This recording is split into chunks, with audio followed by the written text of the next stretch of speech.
कि जिसे वो शादी करके अपने घर लाया है वो तमन्ना नहीं बल्कि कोई और लड़की है। विनय की बात सुनते ही चिराग कमरे में गया तो देखा वहाँ वाकई तमन्ना नहीं बल्कि रूही थी। दरअसल सच्चाई ये थी कि जैसे रूही पागल होने का नाटक कर रही थी वैसे ही चिराग भी मात्र अंधे होने का नाटक ही कर रहा था। जब से दादू ने तमन्ना से उसकी शादी की बात की थी उसने तमन्ना के साथ उसके सारे खानदान की मानो कुंडली निकलवा ली हो। उनका अगला पिछला सब कुछ पता कर लिया, इसीलिए उसे रूही को पहचानने में एक पल की भी देरी नहीं लगी। वो मन ही मन खिसियाए जा रहा था। दादू ने तो साफ तौर पे ये रिश्ता तमन्ना के लिए मांगा था, मगर उन माथुर्स ने अपनी बेटी के बजाय इस बेवकूफ को यहाँ भेजकर हमें बेवकूफ बनाया है। अपने बिजनेस के लिए दादू से इतना बड़ा फेवर भी ले लिया और हमारा एहसान मनाने के बजाय हमें धोखा दिया। जब बाप ही इतना बड़ा धोखेबाज है तो बेटी तो ऑब्वियसली होगी ही। चिराग तमन्ना के बदले रूही को देखकर गुस्से में लगातार माथुर्स को कोसे जा रहा था। कोसना बनता भी था। आखिर उनके इस धोखे से उनकी नीयत का साफ साफ पता चल रहा था। जाहिर सी बात है उन्होंने चिराग की कमजोरी का फायदा उठाया, उसे अपनी बेटी तमन्ना के लायक नहीं समझा और नकारा बेकार जानकर उसे अपनी पागल बेटी रूही को उसके मत्थे मर दिया। गुस्से में ये सारी बातें चिराग के दिमाग में एक के बाद एक लगातार चोटें पहुंचाई जा रही थी। खैर, जब अपना ही सिक्का खोटा हो तो दूसरे को क्या ब्लेम करना। मुझे पूरा यकीन है कि ये सिर्फ माथुर्स के दिमाग की प्लानिंग नहीं बल्कि नमन और तमन्ना भी इसमें शामिल हुए हैं। जो भी हो, मैं इनके धोखे का शिकार नहीं बनने वाला। मैं इस लड़की को एक्सेप्ट नहीं कर सकता। चिराग अपने ख्याल में इतना खो गया था कि वो चश्मा पहनकर लगातार इस लड़की को बस गुस्से से घूरे जा रहा था। चिराग का कोई रिएक्शन ना देखकर रूही ने मन में सोचा, लगता है ना देख पाने की वजह से तब से वहीं खड़ा है, इसे कहीं बिठा देती हूँ। ये सोचकर रूही चिराग के पास गई और जाकर उसका हाथ पकड़ लिया। हालांकि चिराग देख तो सकता ही था मगर ये बात वो रूही के सामने जाहिर नहीं होने देना चाहता था, इसीलिए अनजान बनते हुए बोला, तमन्ना। चिराग की आवाज में एक अजीब सा रूखापन था। रूही का दिमाग खटका। ये ऐसे शक्की अंदाज से तमन्ना क्यों बोल रहा है? कहीं इसे एहसास तो नहीं हुआ कि मैं तमन्ना नहीं हूँ? मगर मैं तो पूरे समय घूंघट में ही थी। मैं भी क्या सच में पागलों वाली बात कर रही हूँ? मैं घूंघट में रहूँ या ना रहूँ, इसे क्या फर्क पड़ता है? ये कौन सा मुझे देख पा रहा है? लेकिन कहीं ऐसा तो नहीं कि सच में मुझे देख पा रहा हो? रूही ने ध्यान से उसकी आंखें देखनी चाहिए, मगर चश्मे की वजह से वो चिराग की आंखें नहीं देख पाई। उसने अपना नाटक जारी रखना ही बेहतर समझा। रूही ने बड़े ही बचकाने अंदाज में कहा, तमन्ना? कौन तमन्ना? मैं तो सोन परी हूँ, इत्तू पित्तू जिम पतूता।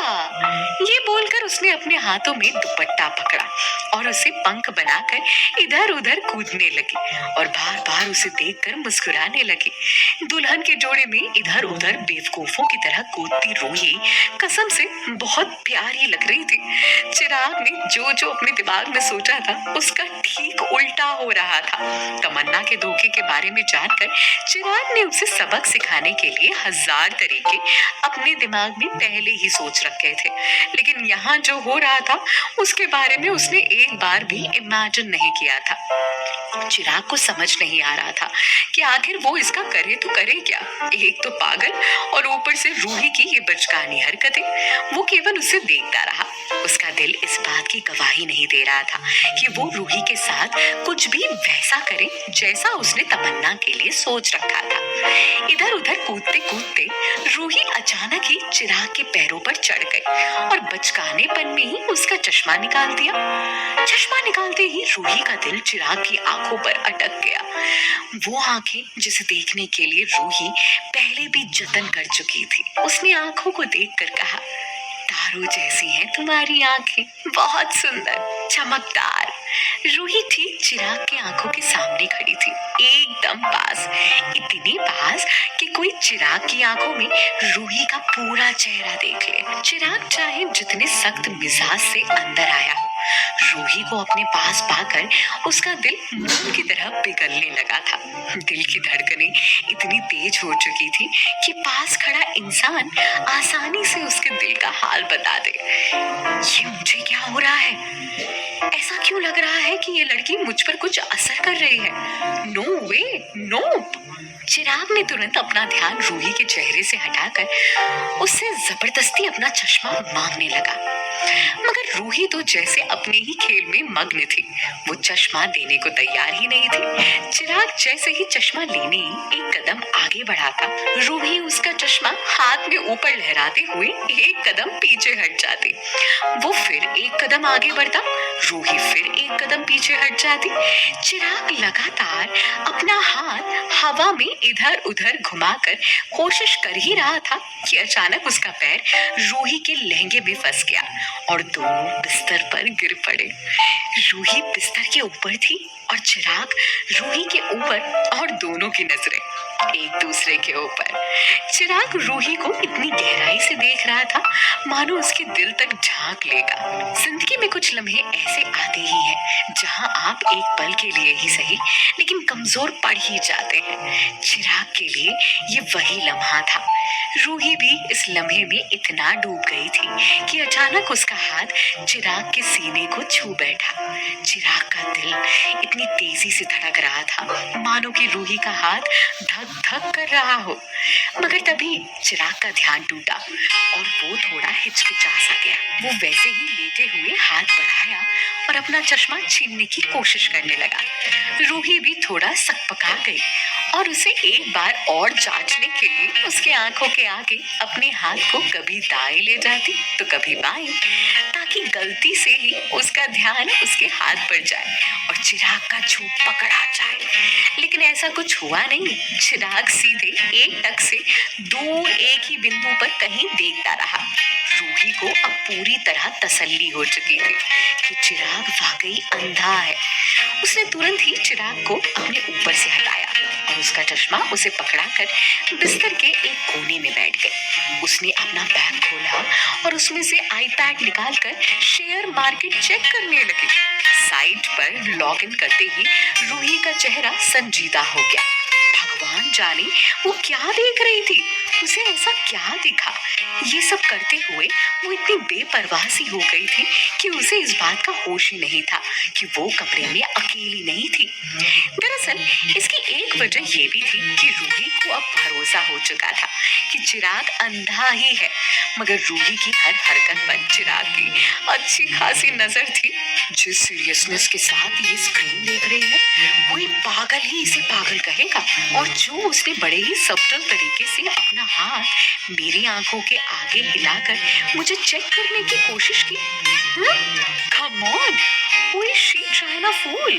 मैं अंधा या पागल नहीं हूँ जो ये सब देख समझ नहीं पाऊंगा, पर ये ऐसा क्यों कर रही है और आखिर इसका यहाँ आने का क्या मतलब है? क्या चल रहा है इन माथुर्स के दिमाग में?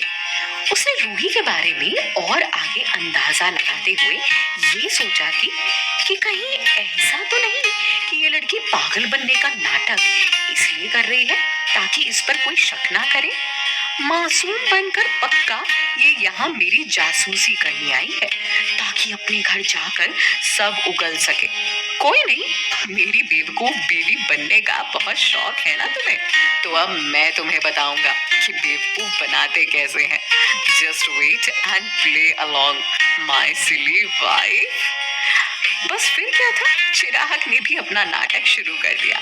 उसने अनजान बनकर रूही का हाथ पकड़ लिया और बोला, क्या कर रही हो तुम? चिराग के ये बोलते ही रूही का ध्यान अचानक आईपैड से हटकर चिराग पर आ गया। उसने थोड़ा हड़बड़ा कर कहा, खेल रही हूँ अपने खिलौने के साथ, देखो देखो। उसने बड़े ही स्मार्टली अपना हाथ वापस खींचने की कोशिश की, मगर रूही जानती नहीं थी कि उसका पाला भी चिराग जैसे ही एक गेमर से पड़ चुका था। उसने उसका हाथ नहीं छोड़ा बल्कि और आगे बोला, पर तुम खिलौने से क्यों खेल रही हो? मैं हूं ना, हमारी तो आज शादी हुई है। मैं पति हूँ तुम्हारा और तुम मेरी वाइफ हो। मम्मी ने तुम्हें बताया नहीं कि तुम्हें मेरी सारी बात माननी होगी? चिराग खिसक कर रूही के और करीब आने लगा और बोला, अच्छा बताओ, तुम गुड वाइफ हो या बैड वाइफ? बोलो बोलो। रूही ने बचकाने अंदाज में ही कहा, मैं तो गुड गर्ल हूँ। चिराग अब रूही के थोड़ा और करीब आ चुका था और उसकी तरफ झुकने लगा था। वो रूही के चेहरे के एक कदम पास आकर बोला, तो गुड गर्ल अपने पति की सारी बातें मानती है, ओके? रूही चिराग के इस अंदाज से थोड़ा घबरा गई थी। उसने तुरंत अपने आप को पीछे करना चाहा, मगर चिराग ने उसका लहंगा अपने घुटनों के नीचे दबा रखा था। वो वहीं रुकी रही और चिराग उसकी तरफ झुकता रहा। वो अब रूही के होठों के एकदम करीब था, इतने करीब कि अगर बीच में कोई पर्दा कर दे तो वो भी इनके गर्म भाप से पसीज कर गल जाए। मगर तभी रूही ने झट से अपना मुंह दूसरी तरफ घुमा लिया और नाटक करने लगी। नहीं, तुम गंदे हो। मम्मा ने तो कहा था कि जब मेरी शादी हो जाएगी ना, तब तुम मुझे ढेर सारे खिलौने लाकर दोगे, पर तुम तो बैड बॉय हो। रूही ने अपनी तिरछी आंखों से चिराग को देखा और मन में सोचने लगी, पागल बनने का एक फायदा तो है कि ये मेरे साथ कोई ऐसी वैसी हरकत तो नहीं करेगा। मगर चिराग रूही की सारी नौटंकियां पहले ही समझ चुका था, इसीलिए वो भी जानबूझकर उसे बिल्कुल उस कगार पे ले जाना चाहता था जहां रूही या तो खुद को उसके सामने सरेंडर कर दे या फिर वो अपना आपा खो दे। चिराग रूही के होठों से हटकर अब बिल्कुल उसकी गर्दन के नजदीक चला गया और नजदीक जाकर रूही के कानों में अपनी गहरी मर्दाना आवाज में धीरे से बोला, मम्मा ने ये नहीं बताया कि शादी के बाद बीवी भी होते हैं? रूही की सांसें अब थमने लगी थी। उसका शरीर डर से थरथराने लगा था, मगर उसके पास चारा ही क्या था सिवाय पागल बने रहने के। उसने हकलाते हुए कहा, बेबी बेबी क्या होता है? मुझे भी बेबी खाना है, प्लीज मुझे भी लाकर दो ना बेबी। चिराग जानबूझकर अपनी हदें पार करने की कोशिश कर रहा था। उसने प्यार से अपना हाथ रूही के गालों पर रख दिया और अपनी मध्यम सेक्सी आवाज में बोला, मैं बेबी बनना चाहता हूँ, मैं लाकर दूंगा तुम्हें बेबी, ओके? पर तुम्हें मेरी एक बात माननी होगी, मानोगी?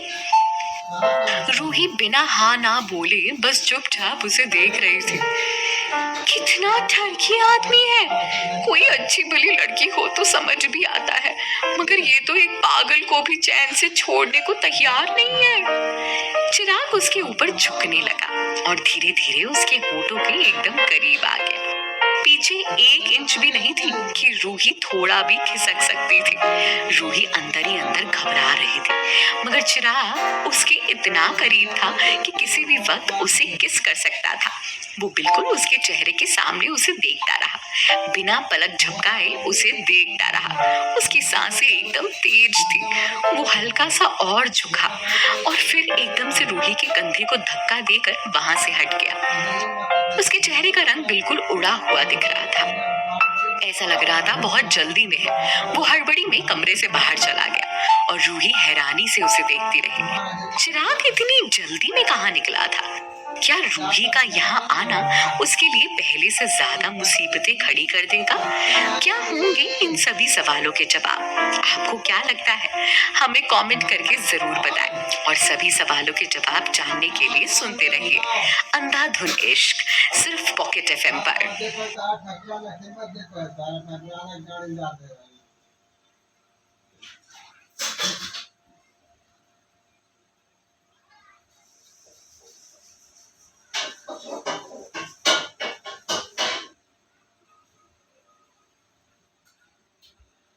चिराग रूही की सच्चाई जान